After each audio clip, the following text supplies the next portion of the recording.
If kids say the darndest things, why am I the one who's always getting in trouble for it? Trigger alert! Today's episode includes foul language, adult concepts, and all the rest of that, so consider yourself warned.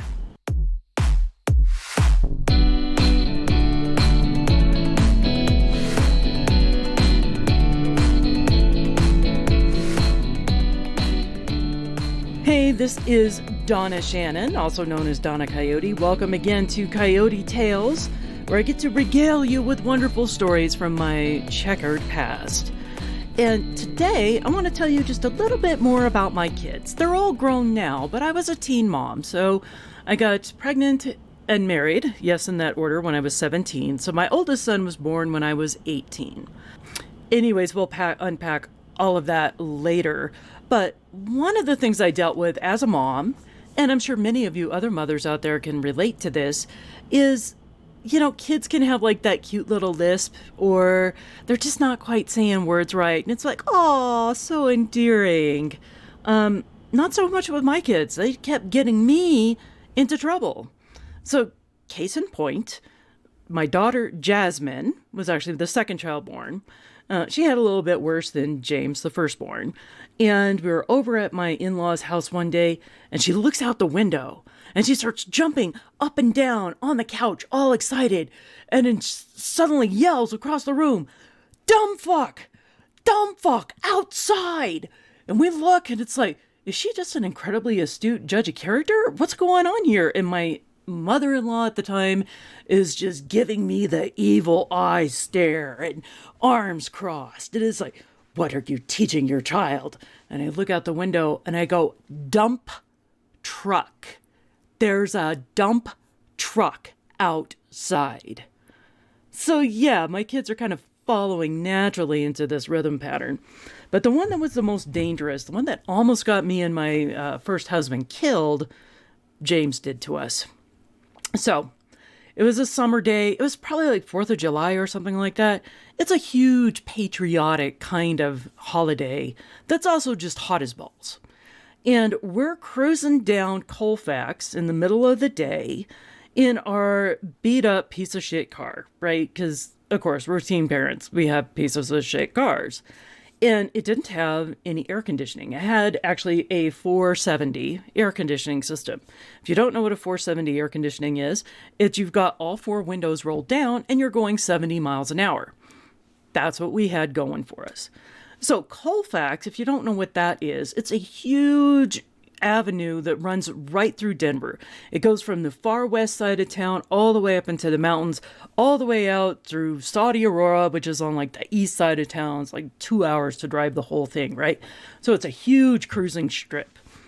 Even during the day, and especially on a big holiday, you'll see a lot of bikers out on this. And I don't mean bicyclists with their helmets. No. We are talking about the Harley variety kind of motorcyclists. Like the kind of motorcyclists who like to wear colors and no helmets and long hair. And they've got their big loud motorcycles. And especially on a patriotic holiday like 4th of July, they have their American flags flying proudly behind them. And my son sees these. And we pull up to a stoplight. We've got all the windows down. And he sees this huge gang of motorcycles pull up next to us. And all of a sudden, from the back seat, we hear, loud as hell, clear as day, fags! Big fags on bikes! And we're like, oh my God, because he's not saying what you think he's saying. He's saying flags, but he can't pronounce it. And all those bikers heard it though, and they heard it exactly the way you just heard it now. And they were not cringing, and they were not going, oh, you're hurting my feelings. No, dears. This was like in 1989 when bikers were bikers. Those colors were real, and that flag was a statement. So they're glaring over at us. And my husband, Eric, he's like caught between do I melt into this seat and just hope I die before they beat the crap out of me? Or do I try to explain this, that my son has a cute little speech impediment and he's not really making judgments on your sexual character at all, because we are all certain that you are very virile males who enjoy heterosexual sex. There's no way that he's making this judge on your character. I think he was going to try to explain that. He definitely was going to try to explain it if we got chased down. Fortunately, the light changed. They headed on their merry way. I guess they had beer or meth or something that was more important than us at the time. And we lived another day. So, yeah, not always that cute. And then, as my kids got a little bit older, they did not stop embarrassing me. And not unlike the normal ways that you would think a kid would embarrass you. So after my divorce, I'm at our apartment, and the kids decide to play hide and seek. Now they're older, okay? So I got the 3 kids now. James is probably like 10 or 11. Jasmine's probably 9 or 10. And Malcolm's a couple of years younger than that. And so they're playing hide and seek, and they're going in closets and stuff like this. And then all of a sudden, James comes walking out of my closet with this weird look on his face. And he goes, "Mom, why do you have a rubber penis in the closet?" I'm like, shut up and give that to me. You did not see that. That does not exist. No, you did not find that. That is not what you think it is. And then, of course, they leech onto this concept, like, because what do we have to go do next? We have to go to the grocery store. I've got to do, like, normal mom things that day. And they know I don't want to answer this question. So all the way through the grocery store, up and down the aisles, in the perfect sing-song voice that only elementary school kids can get, "Mom, why do you have a rubber penis in the closet? Mom, why do you have a rubber penis in the closet?" And I honestly don't know what any of the patrons of the grocery store were thinking at that time, because I was just like in a blackout fog. All I could hear was those echoes in my mind going, "Why do you have a rubber penis in the closet?" And it was just like, I can't wait until I get home and have a drink over this. So that's my kids. You can tell I'm raising fine, upstanding citizens.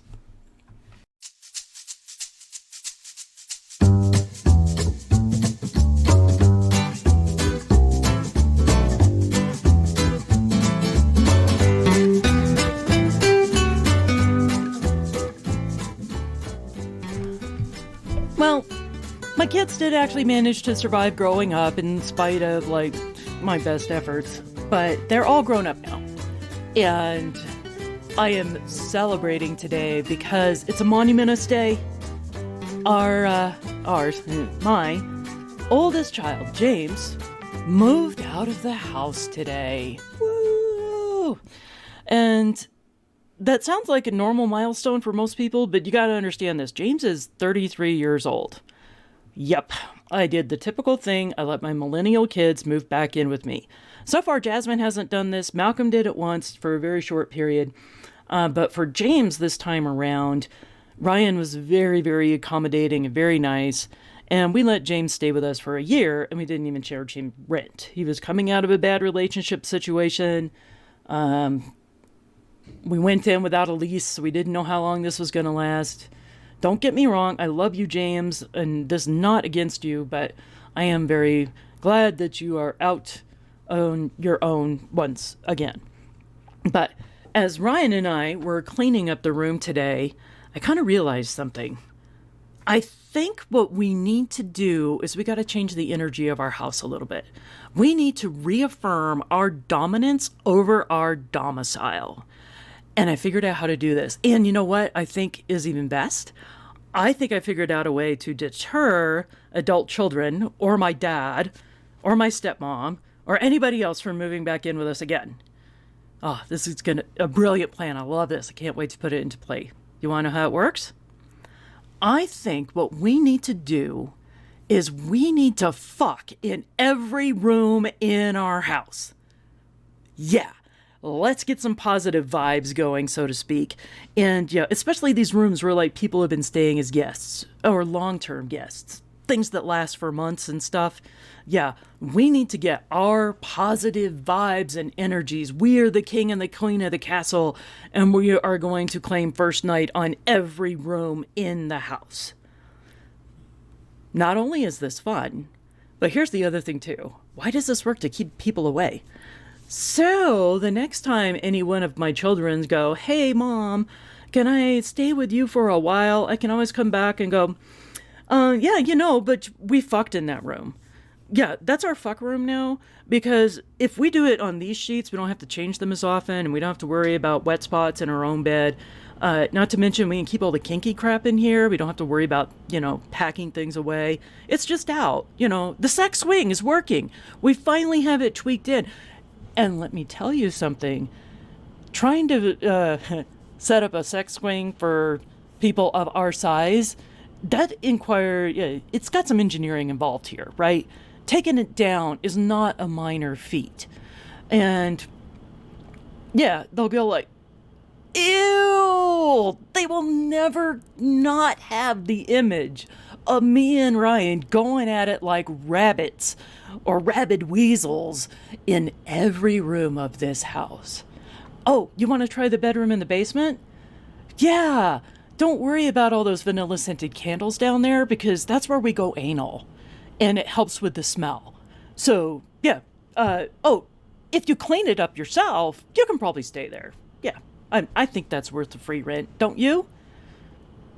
I think this will work on my dad too, but I don't think I'm going to mention the anal stuff in front of my dad. I think that would just be a little bit horrifying for everybody involved. All right, that's all that I've got for you today. A helpful life tip to get your millennial kids to not move in with you or to move out sooner, because who needs that middle image? If you like what we're doing, go ahead, as my producer always reminds me, hit us a like or give us a comment or give us a follow. If you don't like what I'm doing, keep that to yourself. Just be kind, because the world needs more kindness and love. Till later.